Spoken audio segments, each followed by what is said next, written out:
तो आज हम पढ़ने जा रहे हैं 28 अक्टूबर 2024 की डेट है। लेकिन आज जो हम पढ़ेंगे वो वीकली करंट अफेयर होगा। 21 से लेकर 27 अक्टूबर तक का वीकली करंट अफेयर देखना है। इसमें हमारी पहली नेशनल न्यूज़ है कि जो कोल गैलरी है वो इनॉग्रेट कर दी है। इसको इनॉग्रेट किया है, कहाँ की गई है तो नई दिल्ली में। कौन इनॉग्रेट किया है तो हमारे यूनियन मिनिस्टर जो गजेंद्र सिंह शेखावत हैं और सतीश चंद्र दुबे, इन्होंने ही इनॉग्रेट किया है, उद्घाटन किया है, जिसका नाम है black diamond unveiling the depths. ये एक कोल गैलरी है जिसमें दिखाएंगे कि कैसे जो एनर्जी के प्रोडक्शन है उसकी जर्नी क्या है और उसका रोल क्या है। तो बहुत ही अच्छा इनिशिएटिव था। फिर दूसरा आते हैं हम सहारनपुर, रीवा और अंबिकापुर एयरपोर्ट में एयरपोर्ट लॉन्च किया है मोदी जी ने। 3 new airports in Uttar Pradesh, Madhya Pradesh and Chhattisgarh under the उड़ान स्कीम। तो उड़ान स्कीम के अंदर जो पीएम मोदी हैं उन्होंने 3 नए रेलवे स्टेशन का उद्घाटन किया है, जो कि सहारनपुर, रीवा और अंबिकापुर में है। स्टेट कौन कौन से तो उत्तर प्रदेश का सहारनपुर, मध्य प्रदेश का रीवा और छत्तीसगढ़ का अंबिकापुर इसके अगेन है, ताकि रीजनल कनेक्टिविटी को मजबूत किया जा सके। आगे हम आते हैं तो 16th copper plates. Archaeologists discovered copper plate inscriptions from the Vijayanagar kingdom at Sri Singeshwar Temple, Tiruvallur, dating back to 1513 CE। तो अगर हम बात करें तो यहाँ पे 16th सेंचुरी में कॉपर प्लेट्स जो थी वो आर्कियोलॉजिस्ट पुरातत्व लोगों को मिल चुकी है, जिसमें इंस्क्रिप्शंस हैं। किसके हैं इंस्क्रिप्शन तो विजयनगर किंगडम के हैं। मिला कहाँ पे है तो सिंगेश्वरर टेम्पल पे, जो कहाँ पे है तिरुवल्लुर में है, और लगभग इस पे डेट जो है वो पड़ी है 1513 सेंचुरी की। तो ये भी एक अच्छी डिस्कवरी थी हमारे लिए। आगे हम बात करें तो हमारे पास है Bharat Chana Dal phase second launch. Union minister Pralhad Joshi launched phase second Delhi NCR to distribute pulses affordable price via mobile vans from NCCF and FAD and केंद्रीय भंडार। तो अभी Bharat Chana Dal phase second launch किया है। किसने लॉन्च किया है तो यूनियन मिनिस्टर हमारे प्रहलाद जोशी जी हैं, उन्होंने फेज सेकंड में किया है दिल्ली NCR में, ताकि वो जो पल्सेस हैं, जो दाल है, वो अफोर्डेबल प्राइस पे, मतलब एक उचित राशि पे हमें वहाँ पर डिस्ट्रीब्यूट किया जाए थ्रू मोबाइल वैन्स। मतलब जो मोबाइल्स वैन है टहलती रहेंगी और घूमते घूमते ये सारी चीज़ें प्रोवाइड करवा देंगी। आगे हम बात करें तो Rajiv Ranjan Singh launch the 21st live stock census on 20 October 25, 2024, gathering data on India's live stock sector in New Delhi. तो अभी एक जो नई न्यूज़ आई है वो ये है कि जो राजीव रंजन सिंह हैं, इन्होंने 21st लाइव स्टॉक सेंसस, जो कि अक्टूबर 25 टू 2024 से होगी, ताकि ये 21st नंबर की है, India's live stock sector in New Delhi. तो लाइव स्टॉक के ऊपर ये सेंसस होगी, जनगणना होगी। इसके लिए भी राजीव रंजन सिंह का फैसला है, उन्होंने किया है, करवाया है। 200 crore live stock census launch. तो 200 करोड़ की लाइव स्टॉक सेंसस लॉन्च्ड हुई है। इसको लॉन्च किसने किया है तो ये है हमारी यूनियन में, ये वाली न्यूज़ है कि Rajiv Ranjan Singh announce the 21st live stock census running until February 2020। तो ये जो सेंसस है कब तक चलेगी तो 2025 तक चलेगी। Strengthen animal health policy and support the live stock sector. जितने भी एनिमल्स हैं उनमें इसकी जनगणना की जाएगी, ताकि वो जो हमारा लाइव स्टॉक है उसको बेटर कर दिया जाए। और ये शायद यूनियन मिनिस्टर राजीव रंजन सिंह है। और आपको कमेंट करके बताना है कि ये जो राजीव रंजन सिंह हैं ये कौन सी मिनिस्ट्री से हैं। अब हम आ जाते हैं इंटरनेशनल न्यूज़ के ऊपर। तो ये जो हमारा ये इंटरनेशनल न्यूज़ है उसमें सबसे बड़ी न्यूज़ है हमारी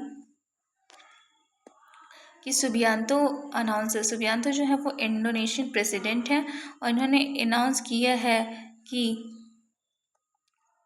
109 मेंबर की रेड एंड वाइट कैबिनेट इन्होंने लॉन्च की है, जो कि नेशनल यूनिटी और ब्यूरोक्रेसी की जो लाल फीताशाही या फिर जो हम कह सकते हैं कि एक सेक्शन ऑफ द सोसाइटी जहाँ पे ऑफिशियल्स रूल करते हैं उन्हें और ब्यूरोक्रेसी कहते हैं, उसको ख़त्म करने के लिए प्रबोवो सिंघियान, तो इनका पूरा नाम है, इंडोनेशियन प्राइम मिनिस्टर है, 109 मेंबर की जो है वो कमेटी यहाँ पर इस्टेब्लिश की है, कैबिनेट सॉरी।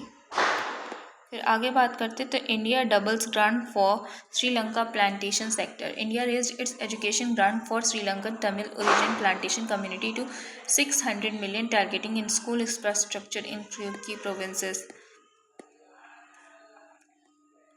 तो श्रीलंकन की जो गवर्नमेंट है इन्हें 600 मिलियन दिया गया है।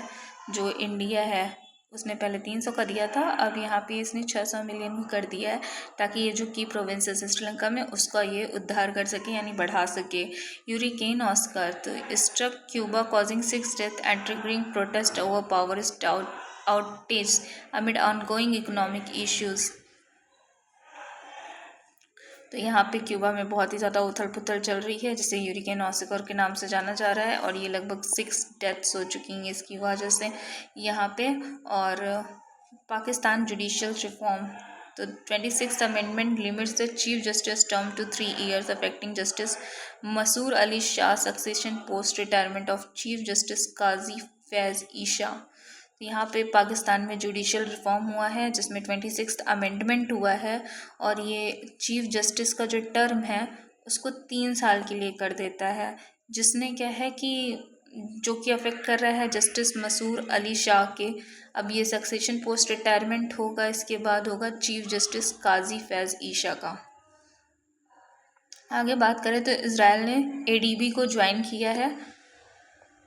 इसराइल ने जो है वो एडीबी को ज्वाइन कर लिया है और एडीबी के ज्वाइन करने के बाद वो उसका 69 नंबर का मेंबर बन गया है और ये ग्लोबल इकोनॉमिक टाइज को मजबूत करने के लिए इसने एडीबी के साथ समझौता किया है। एडीबी का फुल फॉर्म है एशियन डेवलपमेंट बैंक। अब कमेंट करके बताएं कि इसका हेड क्वार्टर कहाँ पर है और इसकी इस्टेब्लिशमेंट कब हुई है। Egypt declared malaria free by WHO on October 2024 after Cabo Verde। तो अब इजिप्ट ने भी डिक्लेयर कर दिया कि वो मलेरिया फ्री हो चुका है, जो कि कब इसने डिक्लेयर किया तो 20 अक्टूबर 2020 को, और पहला जो था वो कैबो वर्दे था। Maldives introduces UPI to boost the economy led by president Mohamed Muizzu. तो मोहम्मद मुइज़्ज़ू जो थे उन्होंने यूपीआई यूनाइटेड पेमेंट इंटरफेस इन्होंने इंट्रोड्यूस कर दिया है। कहाँ पे तो मालदीव्स में। मालदीव्स की कैपिटल है माले और करेंसी है रुपया। Vietnam elects military leader Luong Cuong as president after political upheaval.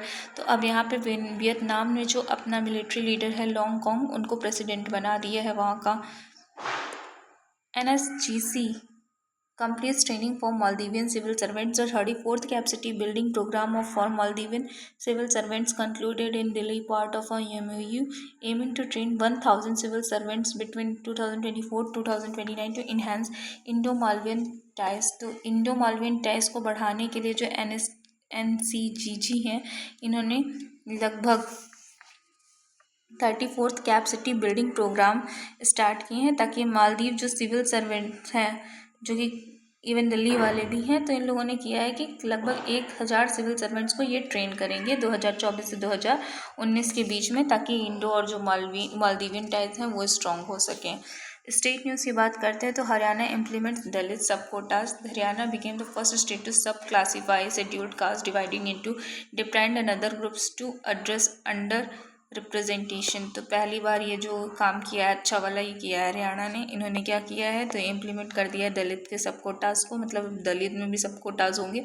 जैसे सब क्लासीफाई करेंगे तो एक शेड्यूल्ड कास्ट हो जाएगी हमारी, और फिर एक डिप्राइव्ड कास्ट हो जाएगी और एक अदर ग्रुप्स में हो जाएंगे। तो ये क्या हो जाएगा ना कि जैसे कि होते थे कुछ लोग वो थे स्ट्रॉन्ग थे, अब सही हो गए हैं, बट स्टिल अभी भी वो क्या कर रहे हैं कि कोटास का फ़ायदा ले रहे हैं। तो ऐसे में हरियाणा सरकार ने सबको अलग कर दिया है, आई मीन सब कोटास को डिफाइन कर दिया है।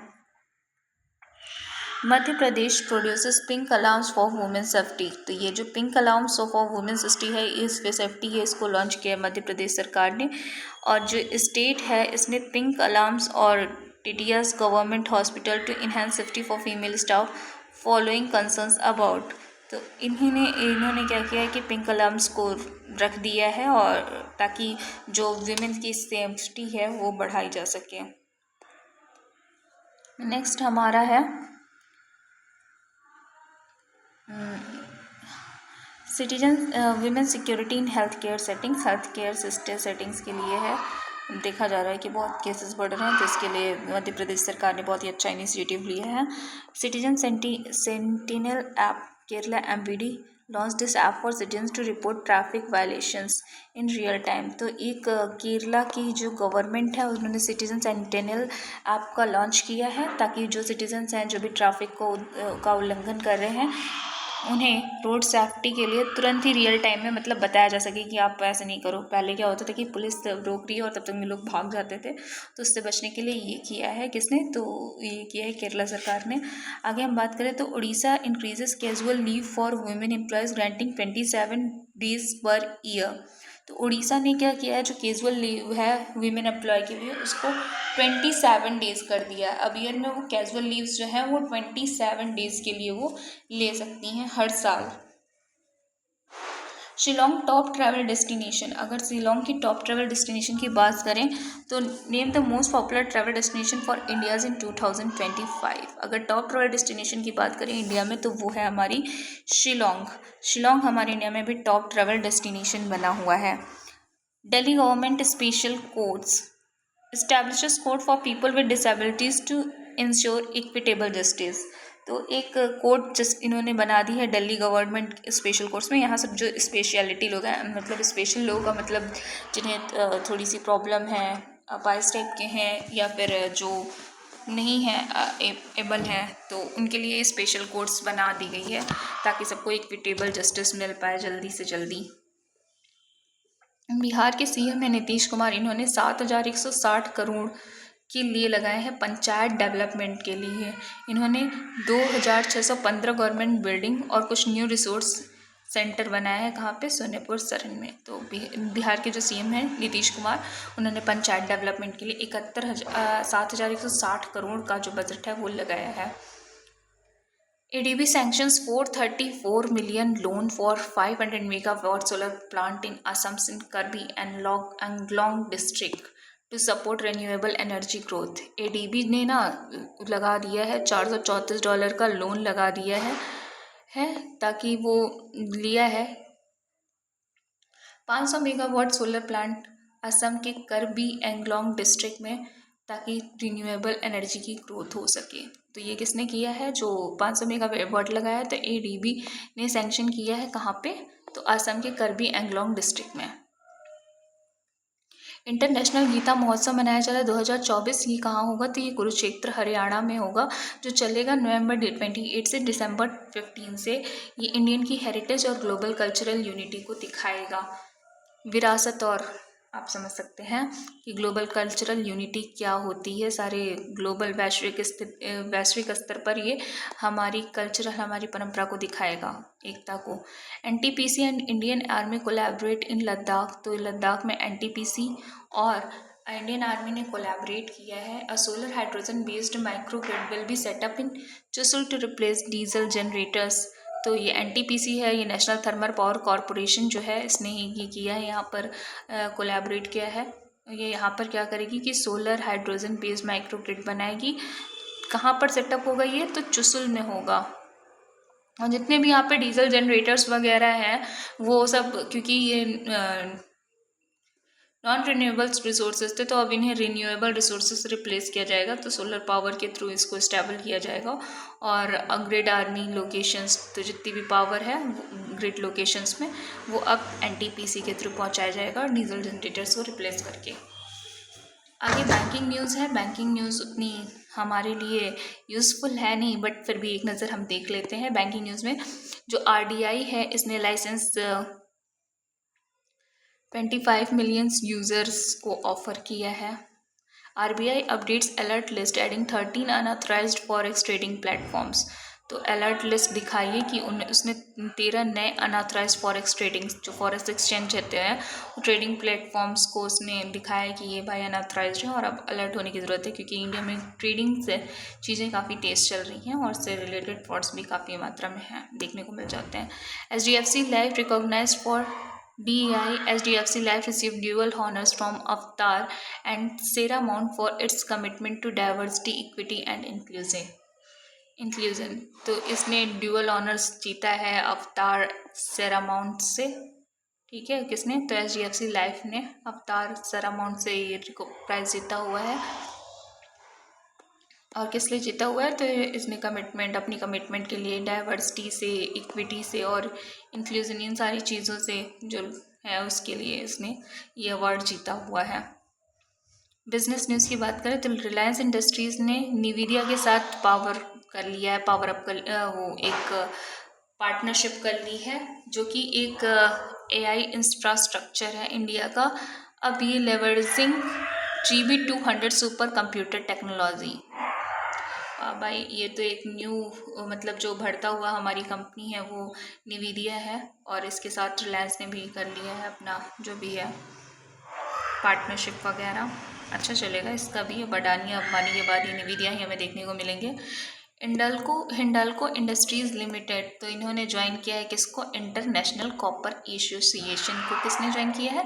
तो ये है हमारी Hindalco, advocating for sustainable copper production. Sustainability के नाम पे यहाँ पर बहुत कुछ चल रहा है और इसी में हिंडाल्को ने ज्वाइन कर लिया है इंटरनेशनल कॉपर एसोसिएशन को। IM शिलोंग कोलैबोरेट्स विद सिडबी के साथ किसने कोलैबोरेट किया है? तो ये है small industrial and development bank of India, इसने कोलैबोरेट किया है सिडबी के साथ में, ताकि जो नॉर्थ ईस्ट में है ना वो कोलैबोरेशन करके यहाँ पर इंक्यूबेशन और इंटरप्राइज के लिए, ठीक है, जो ये सारी चीज़ें हैं ये कर पाए यहाँ पर IM शिलोंग के साथ एंटरप्रेन्योरशिप में बढ़ावा देने के लिए। तो आगे अगर हम देखें तो इकोनॉमी न्यूज़ है, ग्लोबल पब्लिक डेब्ट warning, the IMF predicts global public डेब्ट विल इंक्रीज। तो ये कहा जा रहा है कि जो ग्लोबल पब्लिक डेब्ट है वो 100 ट्रिलियन से बढ़ जाएगा अगर इसी तरीके से जो है वो एक स्लो इकोनॉमिक ग्रोथ चलती रही, तो अगले कुछ सालों में देखने को मिलेगा कि जो डेब्ट है वो लगभग 100 ट्रिलियन तक बढ़ जाएगा, ठीक है। ये IMF ने प्रेडिक्ट किया है। किसने प्रेडिक्ट किया है? तो ये IMF ने प्रेडिक्ट किया है। और अगर इंडिया की इकोनॉमिक ग्रोथ प्रोजेक्ट की जाए तो 7.2% है for the physical year 2025 by Deloitte. और IMF maintains India GDP growth at 7% for financial year 2025 and 6.5% for the financial year 2026। तो अगर यहाँ पे 7% है तो अगले साल और कम इसने प्रेडिक्ट किया है और वो 6.5% तक का इसने गेस किया हुआ है।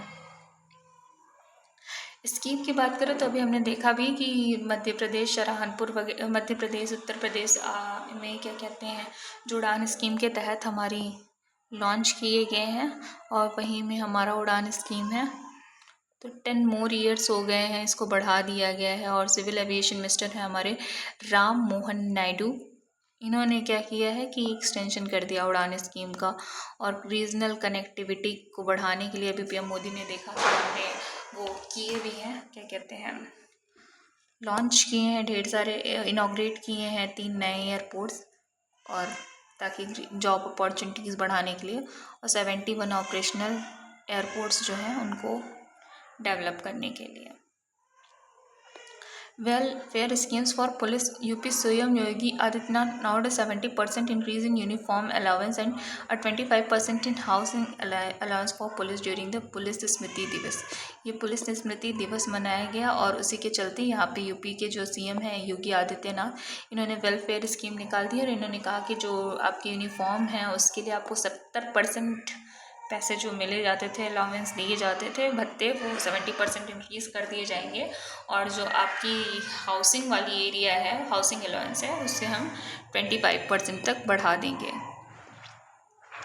मिशन वसुंधरा 3.0 लॉन्च हुआ है। असम के सीएम हेमंत बिस्वा शर्मा ने किया है, ताकि वहाँ के जो इंडाइजीनियस कम्युनिटीज़ है जो वहाँ पे रहते हैं लोग, नेटिव पीपल्स, उनके लिए लैंड राइट्स, ज़मीन के अधिकार के लिए ये मिशन वसुंधरा 3.0 लॉन्च किया है। ध्यान रखने वाली बात यह है कि लॉन्च किसने किया है, तो ये किया है सीएम हेमंत बिस्वा शर्मा ने। एक बार फिर से उड़ान काफ़ी न्यूज़ में है। उड़ान एनिवर्सरी इन्होंने पीएम नरेंद्र मोदी ने सेलिब्रेट किया है। लगभग इसकी 8वीं एनिवर्सरी थी और उड़ान स्कीम को, इसके इम्पैक्ट को अफोर्डेबल एयर ट्रेवल और रीजनल कनेक्टिविटी के लिए ये जो स्कीम है हमारी लाई गई थी। उड़ान के बारे में अगर आपको कोई भी स्टैटिक फैक्ट्स हो तो आप कमेंट में ज़रूर लिखें। Award news.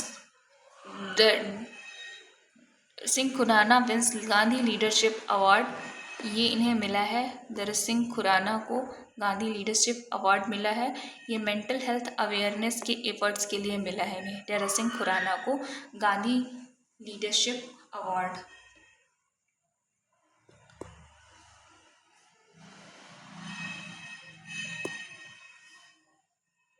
उर्मिला चौधरी को हॉनर्ड किया गया है एंटी रेसिज्म अवार्ड से।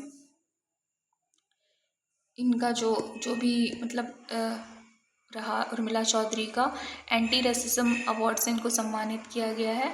इनकी एक्टिविज़म जो इनकी लगाव था उसमें वाशिंगटन डीसी में 2024 का जो सखारोव प्राइज़ है, इसे अवार्ड दिया गया है Maria Corina and Edmundo Gonzalez Urrutia को।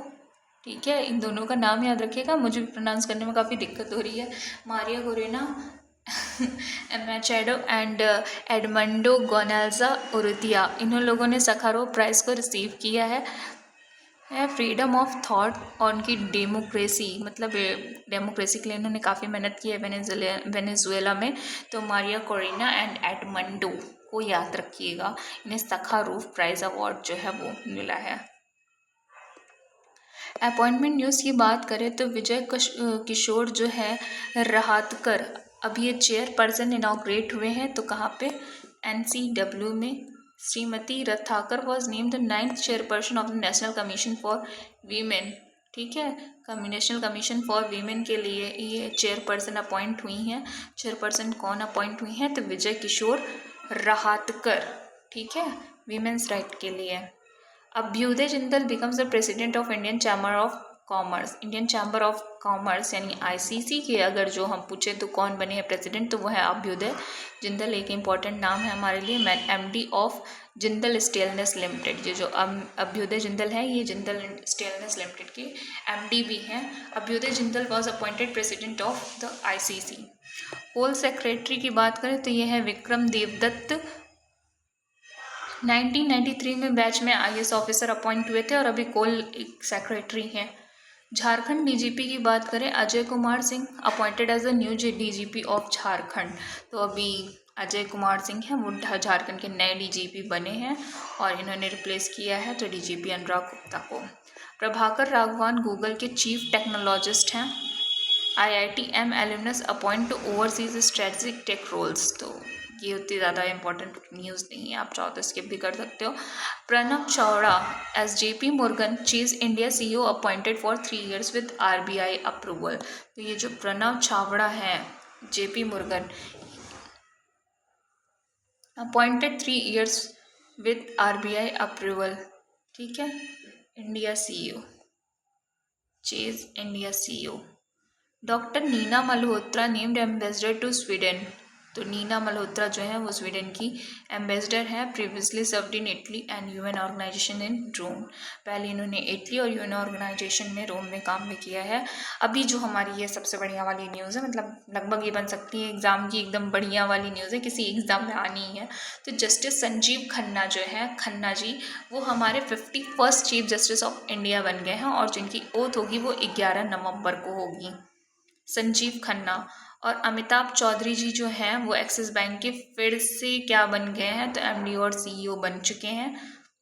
इनका जो ये अब जो तुम्हारा 3 साल के लिए स्टार्ट करेंगे वो जनवरी 2025 से फिर से वापस स्टार्ट करेंगे। डिफेंस न्यूज़ की बात करें तो GRSE ASW शिप अभय की जो ये शिप है ये ज्वाइन की है। The 7th ASW shallow water craft Abhay built by GRSE has been launch enhancing India maritime defence. ठीक है, मैरीटाइम डिफेंस करने के लिए अभय जो है वो नई शिप आई है हमारे पास। Chanakya defence dialogue concludes. तो चाणक्य जो डिफेंस डायलॉग है ये दिल्ली में हुआ है। Uniting global defence stakeholders to discuss India's strategic priorities. जो इंडिया के स्ट्रैटेजिक प्रायोरिटीज़ हैं उनको बनाने के लिए ये हुआ है। क्या नाम है इसका? तो चाणक्य डिफेंस डायलॉग कंक्लूड। ये चाणक्य डिफेंस डायलॉग हुआ कहाँ है? तो दिल्ली में हुआ है। ठीक है, इतना ही जानिए। एग्रीमेंट न्यूज़ की बात करें तो इंडिया और पाकिस्तान ने करतारपुर कॉरिडोर पे जो है वो 5 साल के लिए और एक्सटेंशन कर दिया है कि 5 साल अभी हम इस पे और चलेंगे। स्ट्रेंथिंग डिप्लोमेटिक टाइज, कुछ डिप्लोमेटिक टाइज थी। ये करतारपुर एक ऐसा कॉरिडोर है जो इंडिया से पाकिस्तान के बीच में है और ये लगभग यहाँ के थ्रू लोग बिना वीज़ा के जा सकते हैं और आ सकते हैं। ECI signs electoral pact with Uzbekistan. तो इलेक्शन कमीशन ऑफ इंडिया ने एक समझौता किया है उज्बेकिस्तान के साथ। एक कॉपरेशन एग्रीमेंट है उज्बेकिस्तान के साथ टू स्ट्रेंथन इलेक्टोरल प्रैक्टिसेस। जितनी भी हमारी इलेक्शन की प्रैक्टिसेस हैं उनको स्ट्रेंथन करने के लिए ये इनिशिएटिव लिया है। और साइंस और टेक्नोलॉजी की बात करें तो new snake species named after Leonardo DiCaprio. Leonardo DiCaprio के नाम पे एक नई स्नेक स्पीसीज को डिस्कवर किया गया है। तो कहाँ किया गया है? वेस्टर्न हिमालयाज में। और उसका नाम भी कुछ अनगुई सुलूस डिकार्पियोई पता नहीं क्या रखा है इन लोगों ने। आप लोग इसकी स्पेलिंग देख लीजिएगा, एग्जाम में आएगा तो मार्क कर दीजिएगा। ठीक है, आगे हम पढ़ते हैं डिफेंस न्यूज़। इंडियन आर्मी कर स्वावलंबन शक्ति एक्सरसाइज। तो बनी है स्वावलंबन शक्ति एक्सरसाइज और ये सुदर्शन चक्र Corps of the Southern Command is conducting this experience at Babina Field Firing Range to integrate emerging combat technologies। तो फिलहाल इन्होंने एक स्वावलंबन शक्ति एक्सरसाइज की शुरुआत कर दी है। तो की किसने है? तो ये आर्मी ने की है। कौन सी? इंडियन आर्मी ने। ठीक है, India Oman joint naval exercise अब इंडिया और ओमान के बीच में हुई है। नसीम अल बहार किसके बीच में हुई है? तो ये हुई है इंडिया और ओमान के बीच में। ये नेवल ड्रिल है जो कि इंडियन नेवी INS त्रिकंद और ओमान वेजल इसमें था अल सबसीब। यहाँ से इंडिया का त्रिकंद था और यहाँ ओमान का क्या था? अल सीब। तो इंडिया ओमान की जो ज्वाइंट नेवल एक्सरसाइज उसका नाम है नसीम अल बहार। India launches 4th nuclear submarine enhancing naval capabilities. तो अभी एक नई न्यूक्लियर सबमरीन को इंडिया ने लॉन्च किया है। कौन से नंबर की? तो 4th नंबर की सबमरीन है और इसे कहा गया है SSBN। मतलब Indian submarine, Indian launches submarine, nuclear submarine. Swavlamban 2024 conference on naval innovation and indigenisation sets for October 28 to 29, 2024 नई दिल्ली में इस योजना को स्टार्ट किया गया है। 63rd ITBP Indo Tibetan border police जो है 63rd रेजिंग डे था इसका। तो इसने अभी मनाया है। कब मनाया है? तो October 24 को मनाया है। Missile testing range Andhra Pradesh में है। ये यहाँ पर है हम। Missile testing range Andhra Pradesh. New testing facility for tactical missiles approved. जितनी भी मिसाइल्स हैं उनके लिए यहाँ पर बनाया गया है। कहाँ पर? तो मिसाइल टेस्टिंग रेंज बनाया गया कहाँ पे? आंध्र प्रदेश में। India Germany maritime partnership exercise held in Indian ocean. तो ये जो है जर्मनी और इंडिया के बीच में एक्सरसाइज हुई है मैरीटाइम एक्सरसाइज, वो कहाँ पे हुई? इंडियन ओशन में हुई है। Enhance naval cooperation. तो इसने नेवल कॉपरेशन को बढ़ाया है। सिम्बेक्स 2024। सिम्बेक्स का नाम सुन के तो आ ही गया होगा। सी से सिंगापुर। तो मैरीटाइम एक्सरसाइज की है ये विशाखापत्तनम में हुई है 30 से लेके 29 अक्टूबर तक। Strengthening maritime security. ये मैरीटाइम सिक्योरिटी को बढ़ाने के लिए है। ऑब्वियसली जितने भी होंगे स्ट्रेंथिंग मैरीटाइम एक्सरसाइज वो नेवल सिक्योरिटी या फिर मैरीटाइम सिक्योरिटी को बढ़ाने के लिए होंगे। कॉन्फ्रेंस न्यूज़ की बात की जाए तो यहाँ पर है प्रवासी भारतीय दिवस। जो प्रवासी भारतीय दिवस है ये भुवनेश्वर उड़ीसा में मनाया गया था। मनाया जाएगा जनवरी से 8 जनवरी से 10 बीच के बीच में इंडियन डायस्पोरा को बढ़ाने के लिए। और ये जो हमारा 9 जनवरी को है तभी को ये मनाया जाता है प्रवासी भारतीय दिवस, क्योंकि इसी दिन जो है वो गांधी जी वो इंडिया वापस आए थे। तो कोलंबिया होस्ट COP16। अब जो हमारा COP16 है ये कोलंबिया होस्ट करने जा रहा है। लगभग 200 कंट्रीज़ में बायोडाइवर्सिटी कमिटमेंट्स में साथ देंगी। 2024 की जो ब्रिक्स समिट है उस वो मल्टीलेटरल कॉपरेशन, एक्सपेंशन, इन सारी चीज़ों पे न्यू मेंबर्स को ज्वाइन करेगी। और ये समिट यहीं पर होगी, मतलब इसी चीज़ के लिए होगी। पता हो तो बताएं कि ब्रिक्स की जो समिट है वो कहाँ पर होने वाली है। IFFI 2024 honors Australia, celebrating Australia as a country of focus at the International Film Festival of India। तो जो IFFI है वो 2024 ऑनर्स ऑस्ट्रेलिया बनने वाला है कंट्री ऑफ फोकस, तो at the international film festival of India. Asia clean energy summit 2024 में start हुई है। जो क्लीन एनर्जी समिट है ये सिंगापुर में हुई थी। Part of SEW gathered expert and policy makers to promote clean energy solutions। तो ये क्लीन एनर्जी सॉल्यूशंस के लिए साफ सफाई के लिए एक समिट हुआ, एशिया क्लीन एनर्जी समिट नाम का 2024 में। और ये कहाँ हुआ, तो ये हुआ था सिंगापुर में।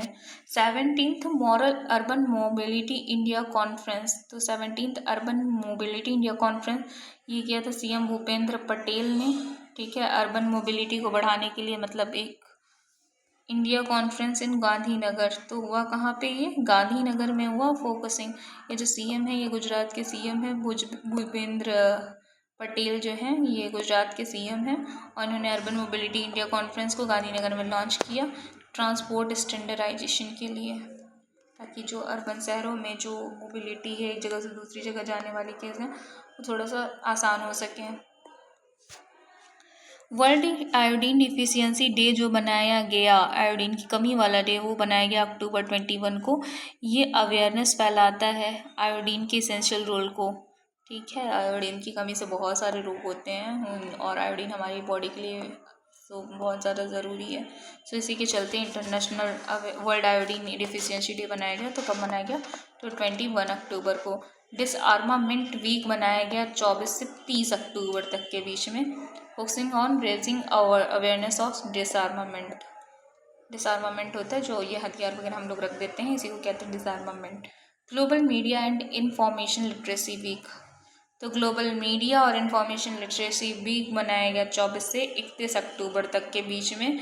मीडिया की लिटरेसी बढ़ाने के लिए, जो मीडिया का साक्षरता है उसको बढ़ाने के लिए ये हम सेलिब्रेट कर रहे हैं। यूनाइटेड नेशंस डे 2024 को मनाया गया, जो कि 24 अक्टूबर को मनाया गया, क्योंकि इसी दिन हमारा जो है वो यूनाइटेड नेशन डेवलप हुआ था। UN की चार्टर्स एनिवर्सरी के उस पर ये हम लोग मनाते हैं। बाला देवी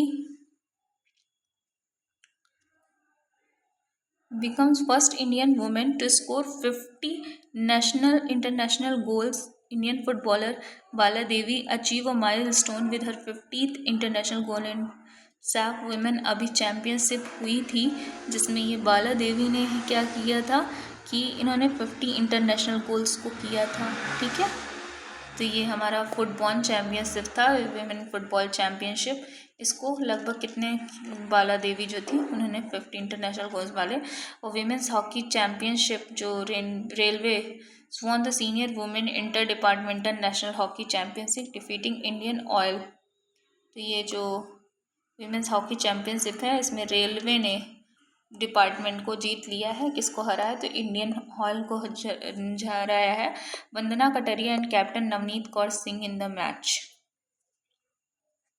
कर्नाटक में 24th national para swimming championship, national para swimming championship हुई, जिसमें 393 पॉइंट से कर्नाटक जीत गया।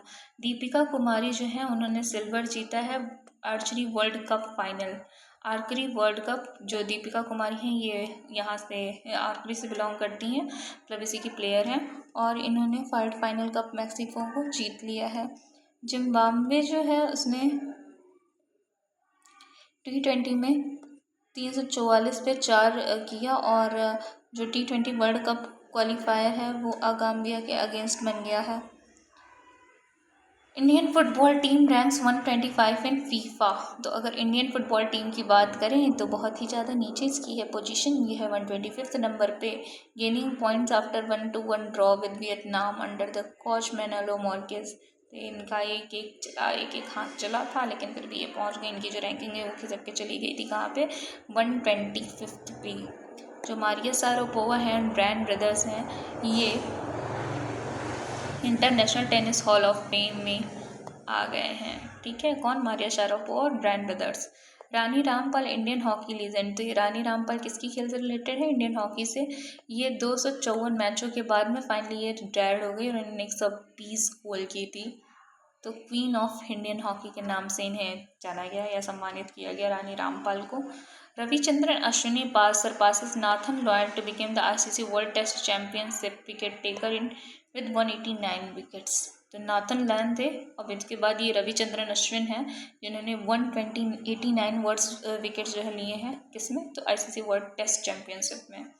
बुक्स और आथर्स की बात करें तो mountains mammal of the world by M.K. Ranjit Singh, mountain mammals. Conservationist M.K. Ranjit Singh new books highlight endangered species in mountain ecosystem. जितने भी माउंटेन इकोसिस्टम में जितनी भी इंडेंजर्ड स्पीसीज हैं उसके बारे में बात की हैं, उनकी लाइफ टाइम का शोकेस किया है, दिखाया, दर्शाया है। Dedication to wildlife conservation, और इनका जो डेडिकेशन है, इनकी जो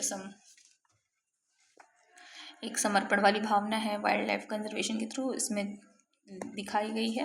बाकी बुक का नाम है माउंटेन मैमल्स। लिखा कौन है, तो M.K. रंजीत सिंह ने लिखा है इस बुक को। अब अदर पूनावाला है, जो इन्होंने धर्मा प्रोडक्शन, अदार पूनावाला, ये 50% स्टेक्स में इन्होंने ले लिए, किसमें, तो धर्मा प्रोडक्शन में। सीरम इंस्टीट्यूट, जो सीरम इंस्टीट्यूट ऑफ इंडिया है, उसके जो CEO हैं अदार पूनावाला, लगभग 1000 करोड़ के साथ इन्होंने करण जौहर का जो धर्मा प्रोडक्शन है उसको, उसमें 50% का स्टेक होल्ड कर लिया है। मेजर एंटरटेनमेंट इंडस्ट्री पार्टनरशिप, तो एक अच्छा खासा इन्होंने बिजनेस इन्वेस्टमेंट किया है। निविदिया surpasses apple in market value. अभी हमने देखा कि रिलायंस ने इसके साथ वो भी किया है, कहते हैं अंडरस्टैंडिंग भी, और इन्होंने एप्पल की जो मार्केट वैल्यू है उसको भी क्रॉस कर दिया है। अब इसकी जो मार्केट वो वैल्यू है वो लगभग 3.3 ट्रिलियन डॉलर से ऊपर चली गई है, जो कि एप्पल से भी ऊपर है, क्योंकि ये हाई डिमांड है। AI सुपर कंप्यूटिंग चिप्स बनाने वाली ये कंपनी है और इसके लिए इसकी हाई डिमांड्स हैं। तो ये एप्पल के बाद, अब एप्पल के बाद क्या, एप्पल से ऊपर चली गई है ये। Airbus opens new headquarter in India. Airbus launched in South Asia headquarter में training centre set up to 800 pilots and 200 technicians annually. तो अब ये एयरबस वाला जो सिस्टम है कि अब एयरबस चलेंगी तो उसमें 800 पायलट्स और 200 टेक्नीशियंस एनुअली उसमें ट्रेन किए जाएंगे, जो Airbus opens up new headquarter. EIB funds 2800 crore for Bengaluru railway. तो ये जो यूरोपियन इन्वेस्टमेंट बैंक है इसने कुछ फंड दिए हैं, किसको, तो बेंगलुरु रेलवे को दिए हैं, ताकि वो इन्हेंस कर सके अपनी मोबिलिटी को, अर्बन मोबिलिटी को, और जो एमिशंस हैं जैसे कार्बन एमिशंस वगैरह जो हैं उसको रिड्यूस कर सके, क्योंकि फालतू की बहुत ज़्यादा जो वो है पॉल्यूशन है वो बहुत ज़्यादा इंक्रीज़ हो रही है, तो इससे बचाने के लिए सारे कदम उठाए जा रहे हैं। लास्ट पे हम आते हैं तो साइंस एंड टेक्नोलॉजीज़ न्यूज़ पे। तो IT मद्रास जो है वो उसने दुबई के रिसर्च सेंटर 2025 को लॉन्च किया है। IIT Madras plans to open an international research centre. तो IIT मद्रास जो है वो लॉन्च करने की फिराक में है दुबई में research centre, focusing on innovation and entrepreneurship. तो वही इनोवेशन करने के लिए वो दुबई में जाना चाहते हैं, और क्या। और बिचुरी रूस तो कौन कौन गया, तो रॉन इली जो है वो आइकॉनिक TV टार्जन, ये 86 की एज में पास ऑफ हो गई, living a lasting impact on classic TV fans world wide. तो यहाँ पर ये हमारा करंट अफेयर्स हो गया, जो वीकली करंट अफेयर्स था 21 से लेके 27 अक्टूबर के बीच का। अगली वीडियो आपको नेक्स्ट में दूंगी। अगर आप लोग एक एक वीडियो को कायदे से पढ़ते हैं, अगली बार मैं ट्राई करूँगी कि उसके साथ स्टैटिक फैक्ट्स भी लाऊं। वीडियो थोड़ा लॉन्ग हो जाएगा लेकिन आपके लिए बढ़िया होगा, एक रिवीजन के लिए वीडियो बढ़िया है। अगर आप वीकली भी इस वीडियो को देखते हैं तो आपका जो एग्ज़ाम है वो काफ़ी इजीली निकल जाएगा। और अगर करंट अफेयर से आते हैं क्वेश्चन तो वो ये मैक्सिमम इन्हीं में से फंस जाएंगे। ठीक है, गुड बाय, बाय बाय।